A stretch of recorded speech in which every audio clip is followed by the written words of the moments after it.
Welcome to Math TV with Professor V. In this video, we're going to look at how to find limits of functions with absolute value expressions in them. If you haven't already checked out my video on rewriting absolute value functions piecewise, I'm going to link it up here for you to look at because that's going to be a necessary skill to have in order to proceed with these limit problems. But assuming you've watched that, then let's continue. So say for example, you have a function as follows. Let f of x equal the absolute value of x minus 4 over x minus 4, not an absolute value. And we're asked to find the limit as x approaches 4 from the right of f of x, as x approaches 4 from the left of f of x, and then here the two-sided limit as x approaches 4.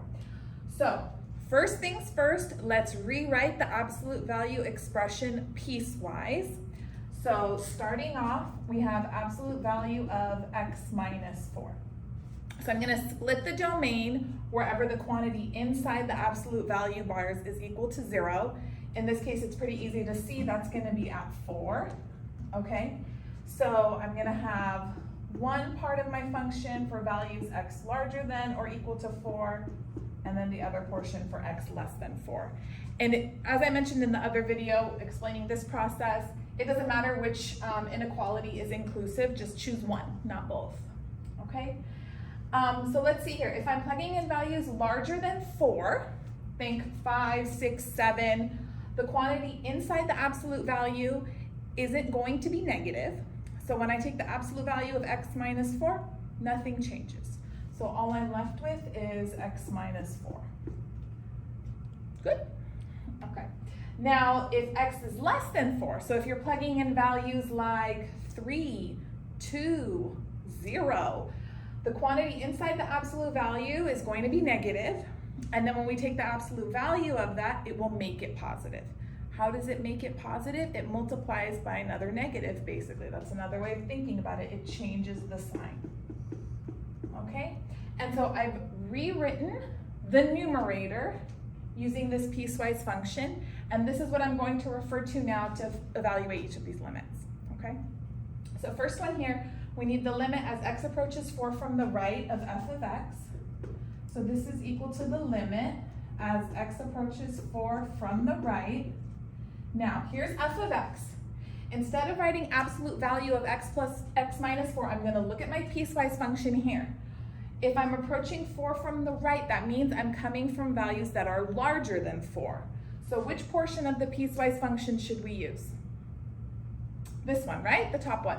Because that holds for x greater than or equal to 4. So I'm going to replace this numerator right here with just x minus 4. No absolute value, okay? And then the denominator stays the same, x minus 4. Okay, good? Yeah. So from here I can see, I can cancel out x minus 4 from the numerator and denominator. I don't want to plug in 4 because then I'd have an indeterminate form, right? I'd have 0 over 0. We can't evaluate that limit. So this is great. Now I can just go ahead, cancel, cancel. This is a 1. And I don't really even need to write lim anymore because I've evaluated the limit. It's independent of x. Okay, so this is a 1. So the limit as x approaches 4 from the right of f of x is equal to 1. Lovely. Now let's see what the limit is from the other side. So make sure you write at every step lim, like this, x approaches 4 from the left. Now same thing. Instead of using absolute value of x minus 4, I'm going to use my piecewise function. We're approaching 4 from the left. From the left of 4 means values that are smaller than 4. So which part of the piecewise function should we use? Yes, this one? Very good. So we have negative x minus 4 over x minus 4. Notice I didn't distribute that minus sign because I knew it was coming up. So again, I can cancel out x minus 4. And then this time, I'm just left with a minus sign. So this limit's going to be negative 1. All right. Good. Now, last part asks for the limit as x approaches 4 of f of x. So this is the two-sided limit. And remember, it only exists if the limit from the left is equal to the limit from the right as a finite number. And we can already see from parts A and B that the limit from the right does not equal the limit from the left. So I'm just gonna say this does not exist, because basically the result from A doesn't equal B. Are we gonna be super precise? Yes, we are. The limit as x approaches 4 from the right of f of x does not equal the limit as x approaches 4 from the left of f of x, okay? And for this particular problem, I really held your hand through it because we found the limit from the right, the limit from the left first, before the two-sided limit, but watch out because it would be totally appropriate in one of your classes to just be asked the two-sided limit off the bat, and you would need to know, I gotta check from the left and the right first before I answer that question, okay? Good, so that's a little warm up. Now let's look at something a little bit more complicated here. Next example, we have g of x equals x squared plus x minus 6 over x minus 2. So again, I'm gonna rewrite the absolute value expression as a piecewise function. You could sometimes rewrite the whole function g of x if you want. It's really up to you. I usually just do the absolute value part, but whatever you fancy. So we've got here absolute value x minus 2. Again, split the domain wherever the quantity inside the absolute value bars is equal to 0. So where would that be? Yes, at 2. Okay. So we're going to have one portion for x greater than or equal to 2, one where x is less than 2. And then you got to decide, okay, which one needs the opposite sign and which one doesn't. So if we're plugging in values larger than 2, think 3, 4, 5, etc., even 2. When you take the absolute value of x minus 2 for those values, this is already positive, so it's not going to do anything. So it's just, we'll spit back out x minus 2. For our values less than 2, however, the quantity inside is negative.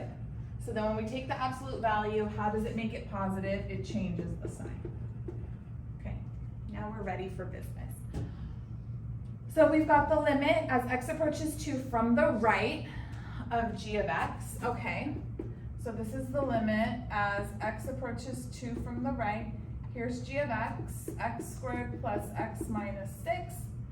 And then instead of absolute value x minus 2, I'm going to replace it with just x minus 2. Since we're approaching 2 from the right, that means I'm coming through values that are larger than 2, so this portion of the piecewise function is appropriate.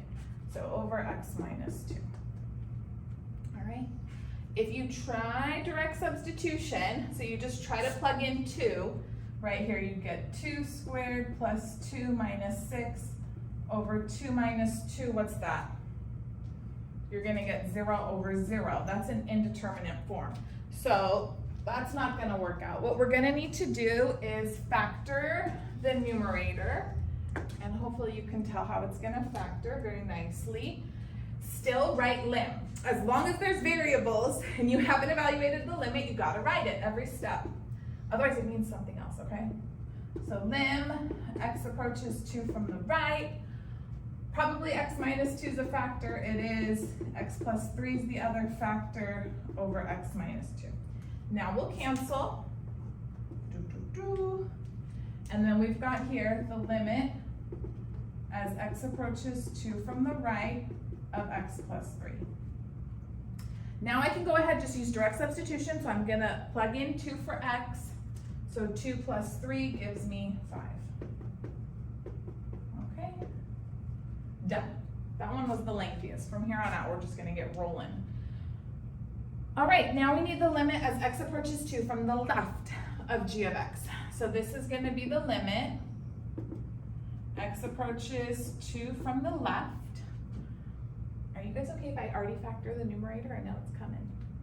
All right, so let's factor. It's going to be x minus 2, x plus 3. And then this time we're approaching 2 from the left. So from values smaller than 2. So which part of the piecewise function should we use? Yes, the opposite of x minus 2.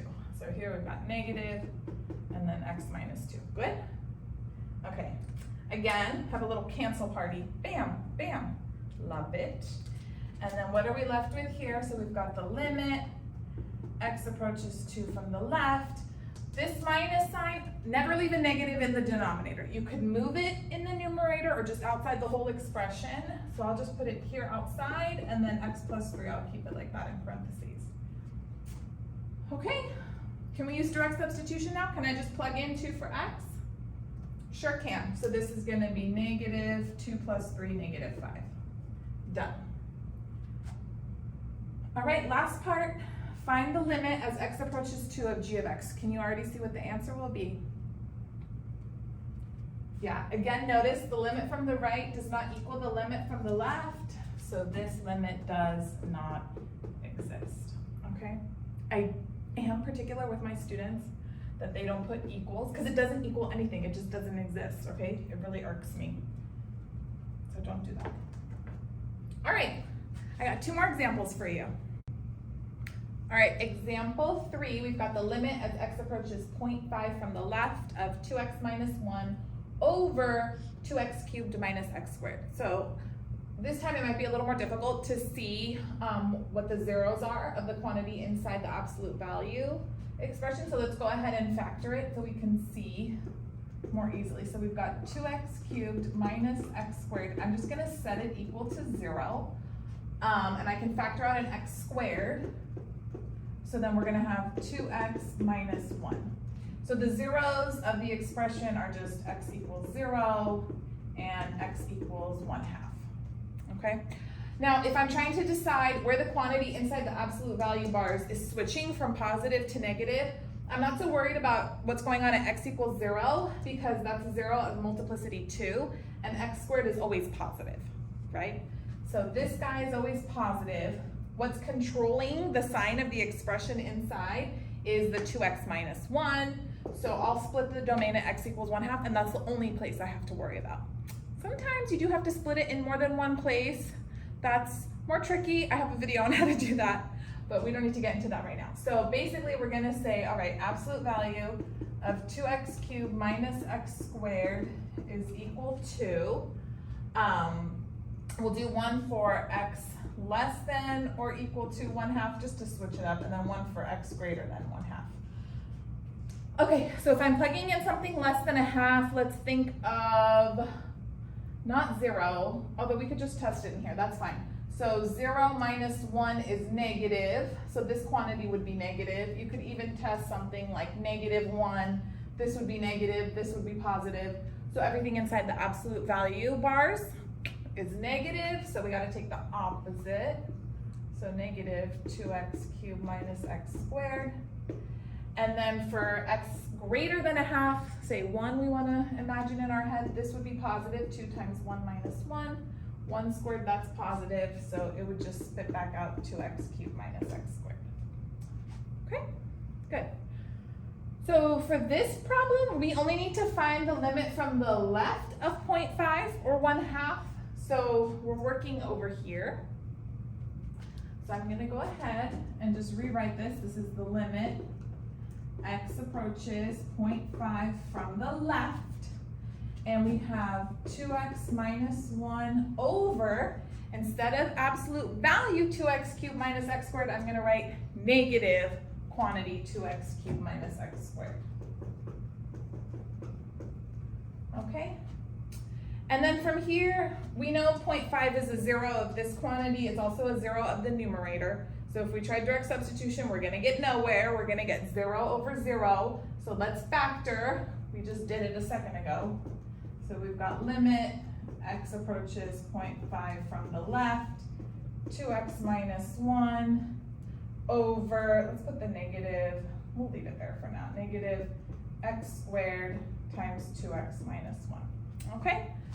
Good. So then now it's cancel party time. So 2x minus 1 is gone. Don't forget that does mean that you have a 1 in the numerator still, okay, when everything cancels out like that. So don't get carried away. And then from here, I'm just going to plug in 0.5. So we've got, I'm going to put the negative up here with the 1 in the numerator, negative 1 over 0.5 squared, okay?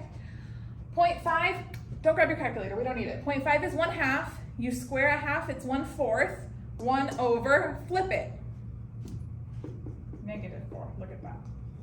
Okay, I didn't write lim here. Why did I stop writing lim? Because there were no more variables. Okay, good. It only asks for the limit from the left, so we're done. Last one, a little spicy one, okay? So we've got the limit as x approaches 0 from the left, 1 over x minus 1 over absolute value of x. Okay, so first let's rewrite absolute value of x as a piecewise function. This is the OG, we know this one, so it's equal to x if x is greater than or equal to 0, and it's equal to the opposite of x if x is less than 0. Okay, so let's see what we're going to do now. We've got the limit, x approaches 0 from the left. This is going to be 1 over x minus 1 over, instead of absolute value of x, since we're approaching from the left side of 0, I'm coming from values smaller than 0, so I'm going to replace absolute value of x with negative x. Okay, we all right? Good. So notice here, I've got minus 1 over negative x. Those two will cancel out, give me addition, right? So this is the limit.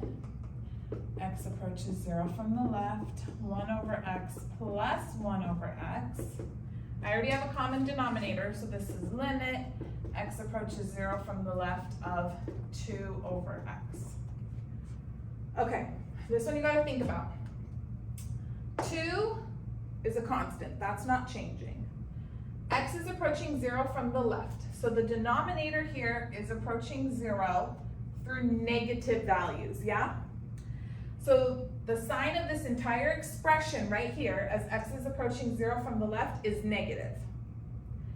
What's happening when the numerator is a constant and the denominator is shrinking, shrinking, shrinking? Think back, this quantity here blows up. It approaches infinity, but through negative values. So this limit here is negative infinity. Okay, so when you have a non-zero constant in the numerator and the denominator is approaching 0, shrinking, shrinking, shrinking, that means the whole expression's blowing up.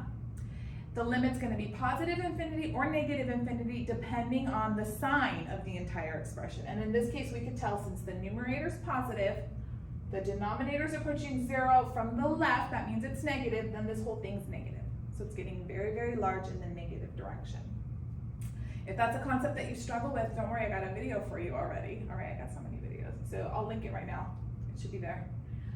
So you can check it out. So that concludes this video. Thanks so much. If you haven't subscribed to my channel already, please hit the subscribe button and that notifications bell to stay tuned. Give the video a thumbs up if you found it helpful. And as always, stay tuned. I got so many more videos coming your way.